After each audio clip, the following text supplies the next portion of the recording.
Hola, ¿cómo están? Bienvenidos a Conversemos de Economía. Hoy veremos el equilibrio entre IS y LM y veremos algunos ejercicios al respecto. Pero además de eso, vamos a separar los primeros 4 ejercicios donde no veremos variación de precio y los últimos 2 veremos variación de precio. Es decir, tenemos 4 ejercicios sin variación de precios y 2 ejercicios con variación de precio. Así que sin más, vamos a eso. Bueno, en este mundo de equilibrio donde tenemos una IS, ¿cierto? Una IS acá y una LM acá, tenemos un equilibrio del mercado de bienes y del mercado del dinero. Entonces, este equilibrio que tiene un PIB y una tasa de interés,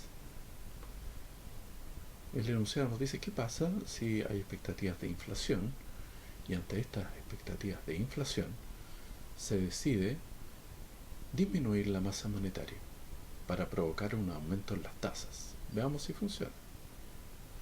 Entonces, ¿qué pasa si disminuye la masa monetaria y disminuye M? Por lo tanto, esto debería irse más a la izquierda. Y este M también se hace más pequeño en número completo y se va un poco más arriba. Si ustedes quieren, es menos negativo, ¿okay? Porque el número es más pequeño. Entonces, bueno, lo que va a suceder es que tenemos un punto donde se hace un punto B. Antes estábamos en el punto A, ahora estamos en el punto B. ¿Y qué pasó con el PIB? Disminuyó. ¿Y qué pasó con la tasa? Aumentó. Y bueno, ¿por qué sucede eso? Porque hay menos dinero dando vuelta y al haber menos dinero también se hace más escaso. Al hacerse más escaso ante la misma demanda de bienes y servicios, bueno, entonces lo que tenemos es una escasez de dinero y por lo tanto un aumento de su precio.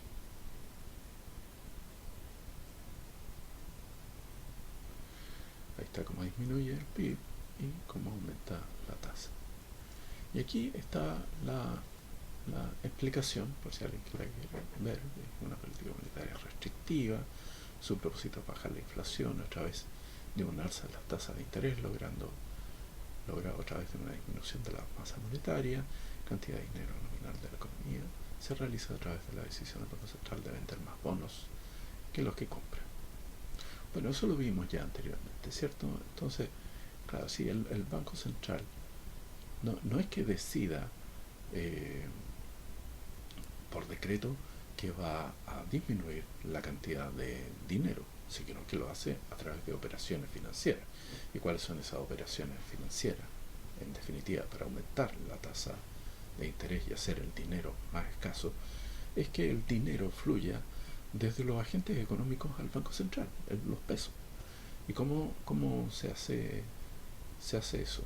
Bueno, a través de la venta de divisas, por ejemplo, a través de una política cambiaria de entrar a vender dólares.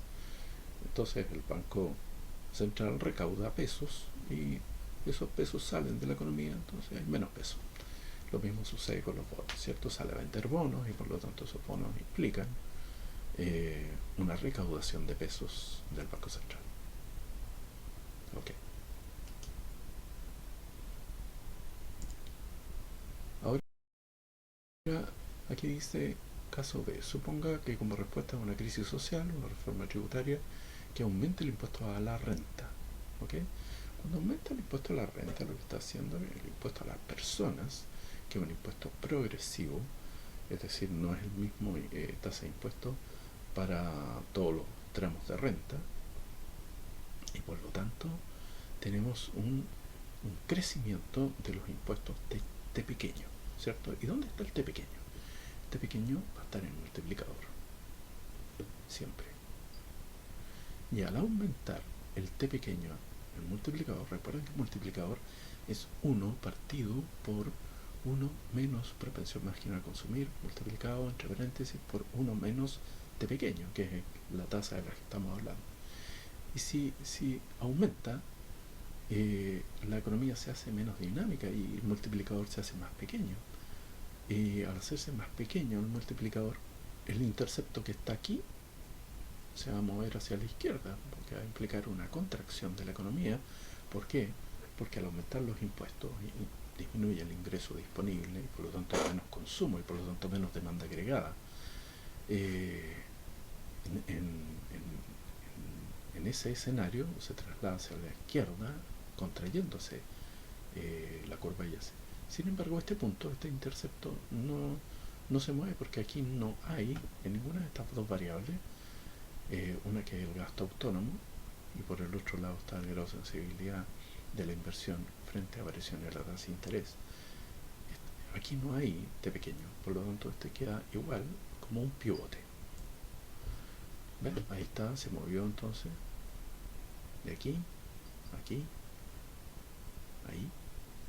Y eso implica que tenemos ese desplazamiento con un PIB un poco más pequeño, porque naturalmente el aumento de los impuestos siempre va a significar un decrecimiento del PIB y hacer menos dinámica de la economía, y también una baja en las tasas.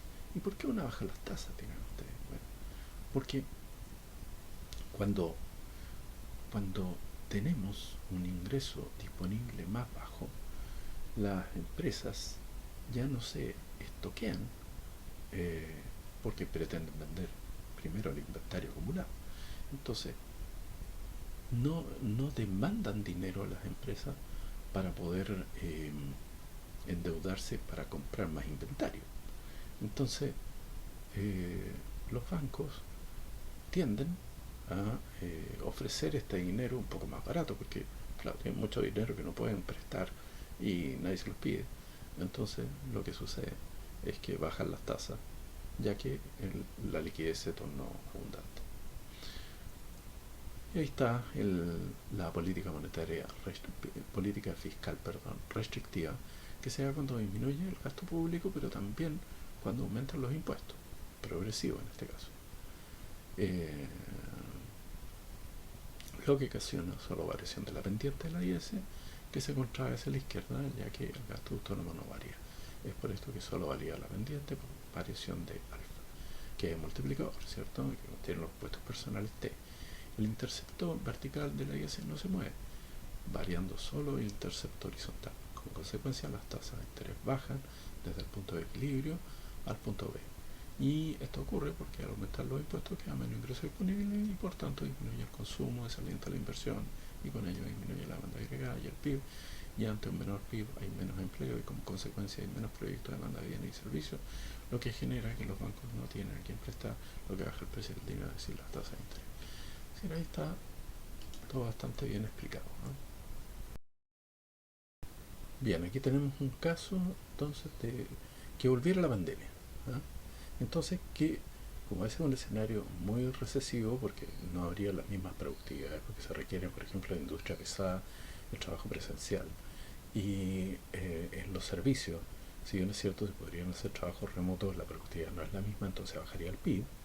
Entonces, en esos casos, ¿cómo podríamos eh, mejorar la demanda agregada y por lo tanto desplazar hacia la derecha la IS? Bueno, hay varias alternativas. Una, por ejemplo, es aumentar el gasto público, que haría este gasto autónomo más grande en estos dos lados y se trasladaría paralelo. Otra solución sería disminuir el IVA, que está dentro del TA autónomo, es decir, aquí. Y si disminuye el IVA, lo que podrían ocupar las personas para, para consumir sería más, porque eso tendrían más ingresos disponibles, ¿cierto? Al tener más ingresos disponibles, también la curva se desplazaría hacia acá, ¿cierto? ¿Por qué? Porque resulta que el IVA está restando al gasto autónomo a barra, porque es TA barra con signo negativo. Entonces, si es más pequeño, naturalmente que esto se correría hacia acá.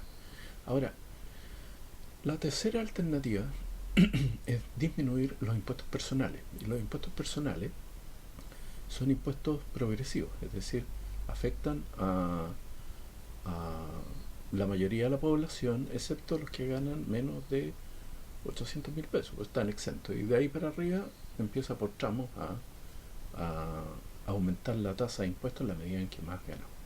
Entonces, por ejemplo, una persona que gana entre 800.000 pesos, 1.500.000, tiene un 4%, y después, en la medida que va aumentando la renta, 8%, 13%, 22%, 35% y 40% la renta.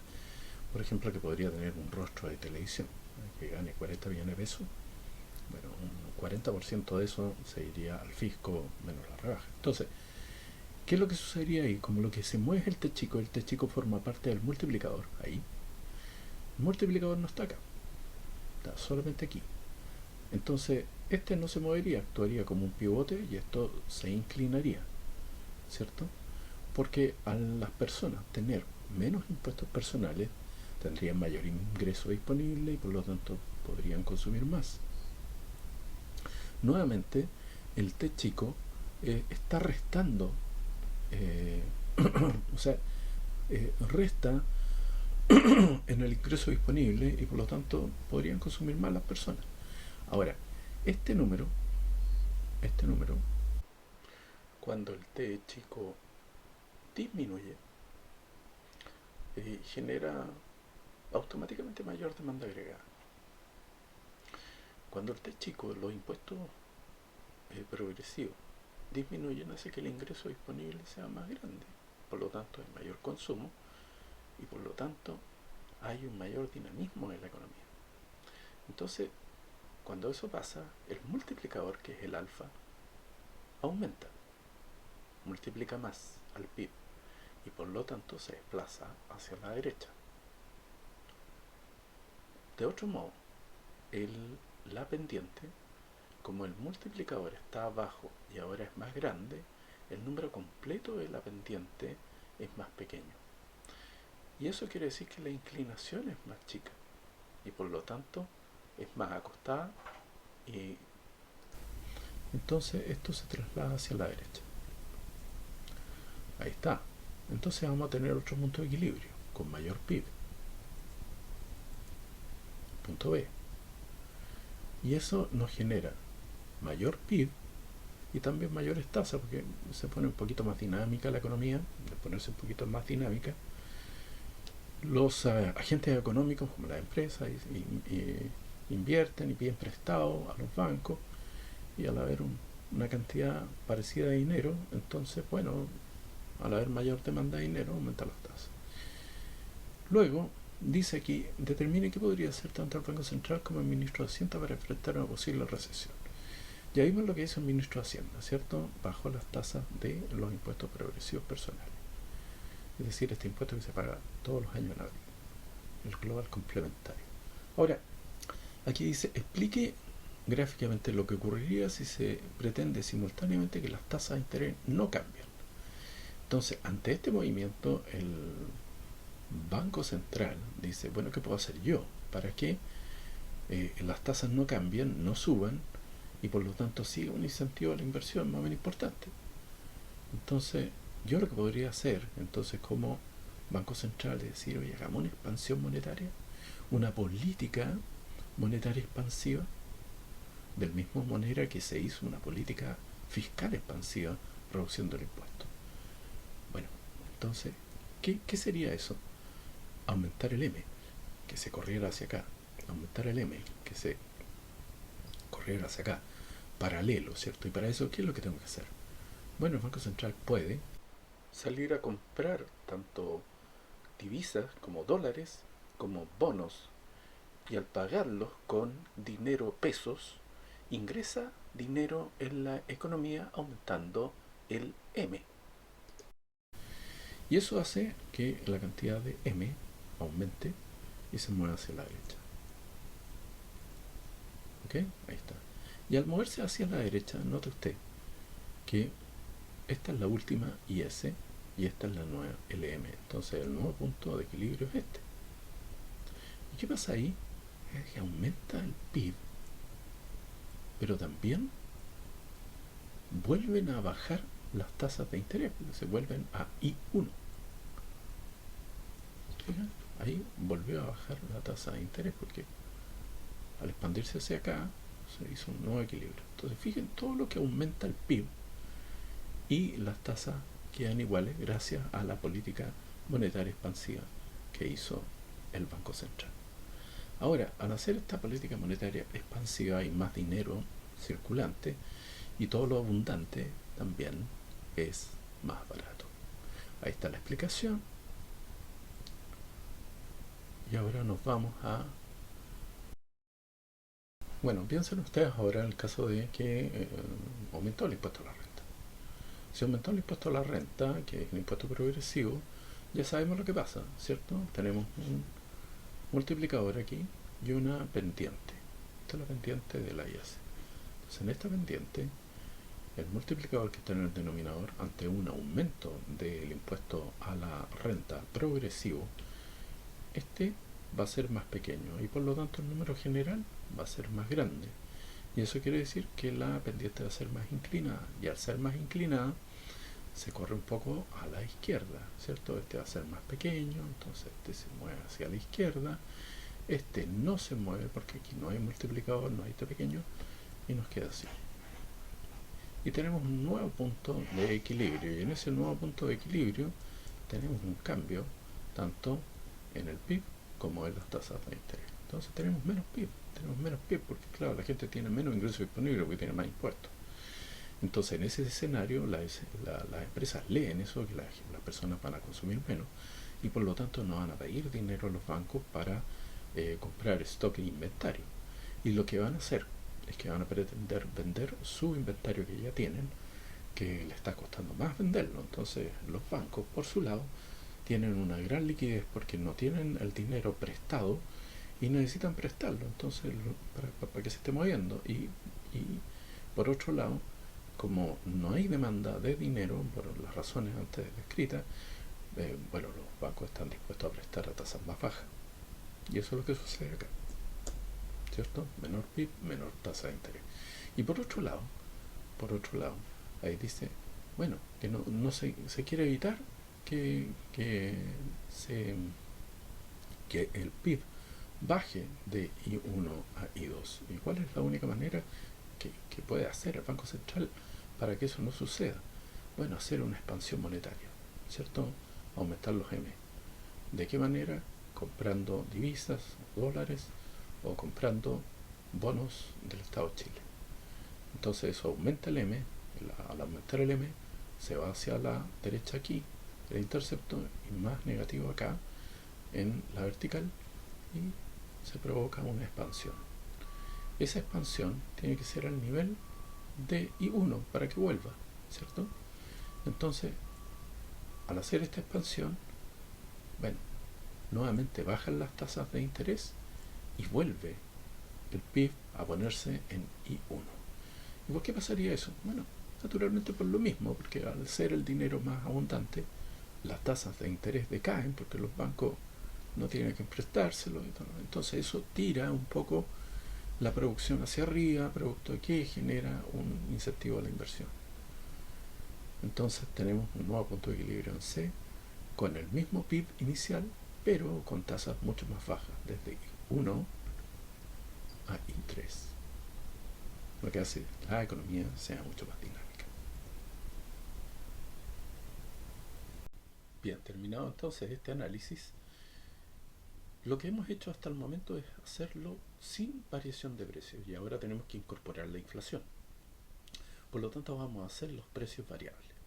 Esta parte es muy importante porque hace un poco más complejo el análisis, pero es absolutamente necesario. Tenemos un caso A.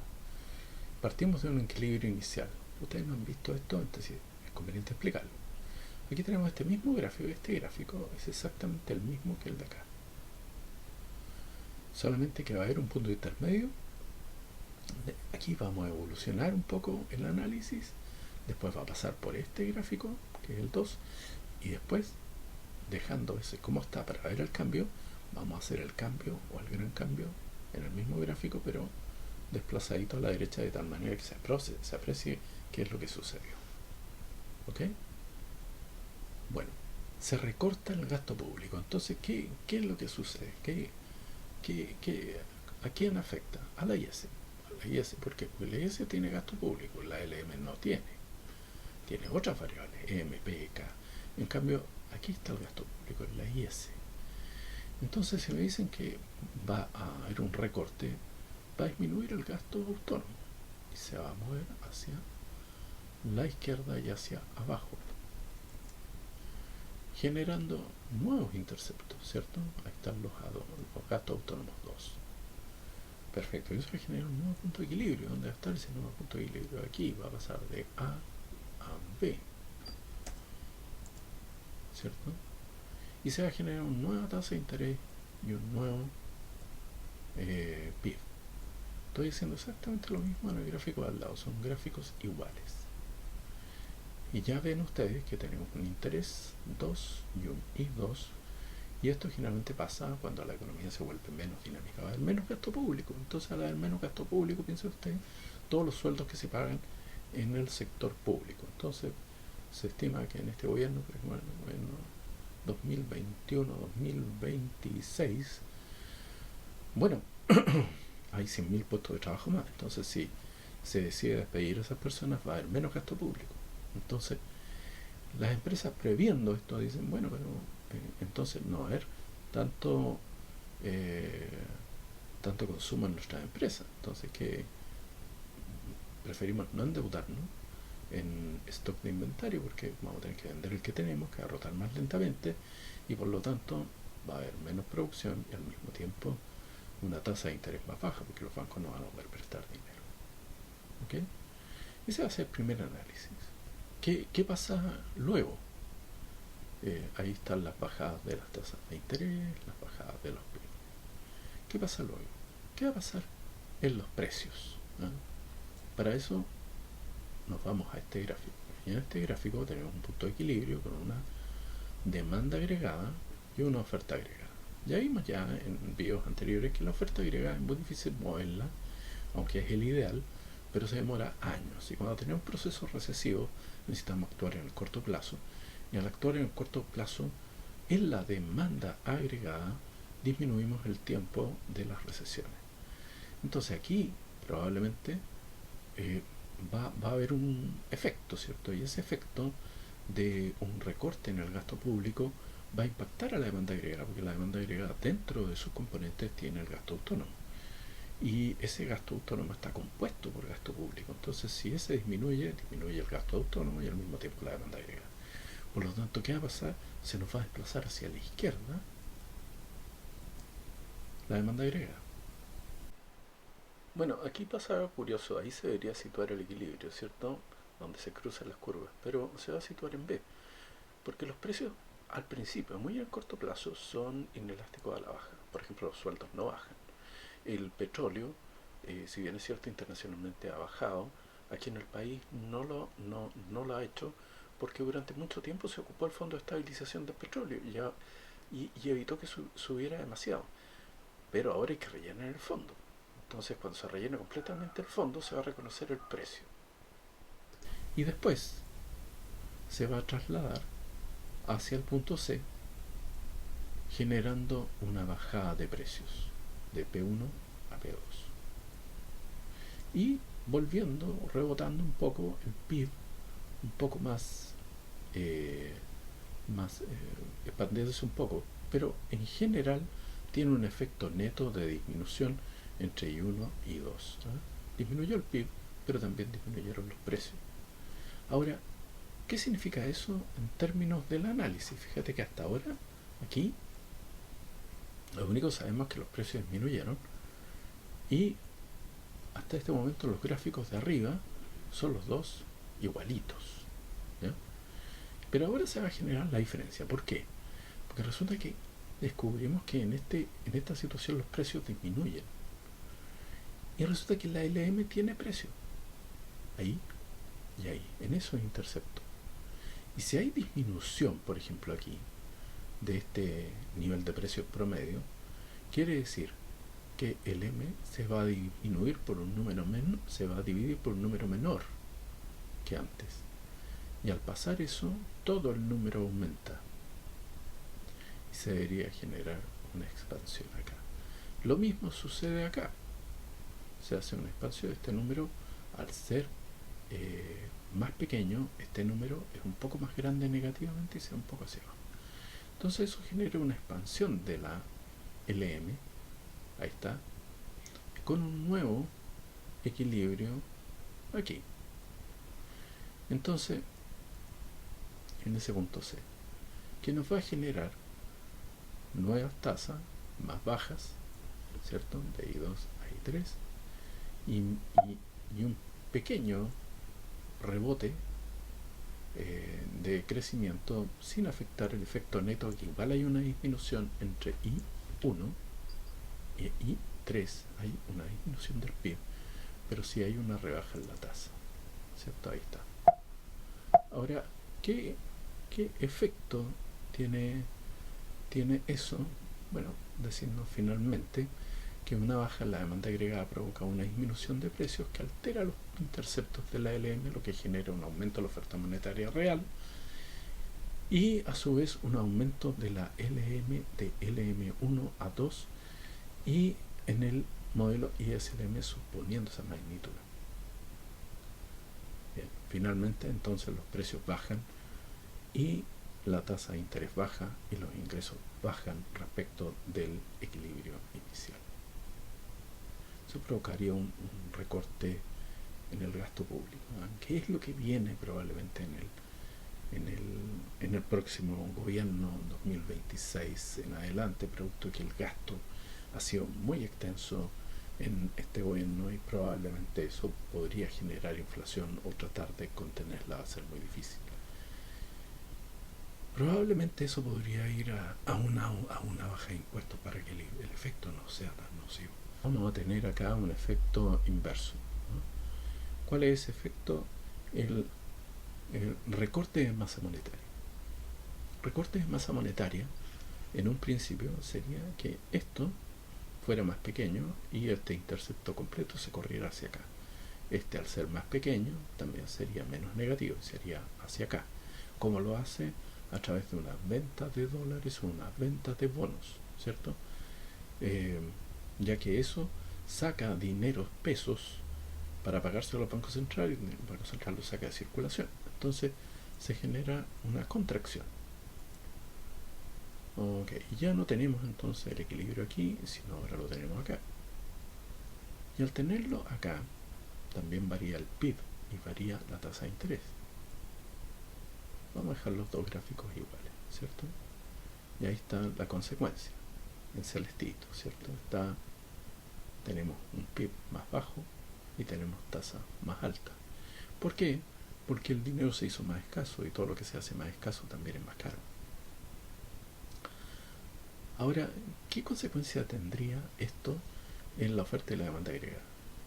Ya sabemos que la oferta agregada no se mueve fácilmente, se demora años, porque se necesitan nuevos proyectos de inversión, que el país sea mucho más productivo.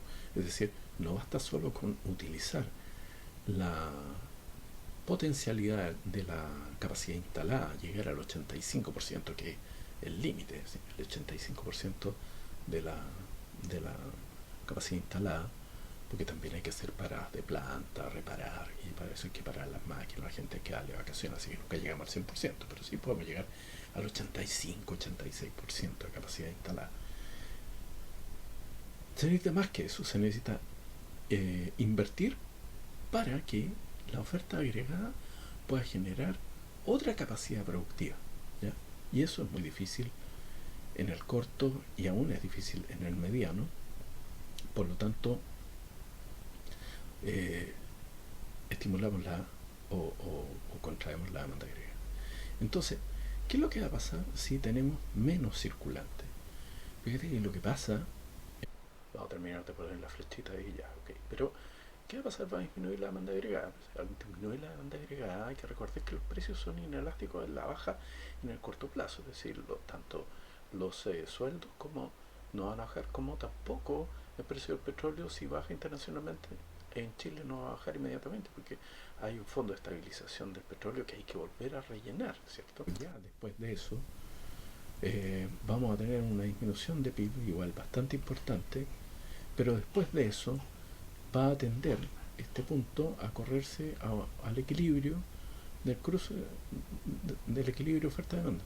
Entonces se va a correr, pero tardíamente, y ahí se va a ubicar en C y va a tener una baja en los precios.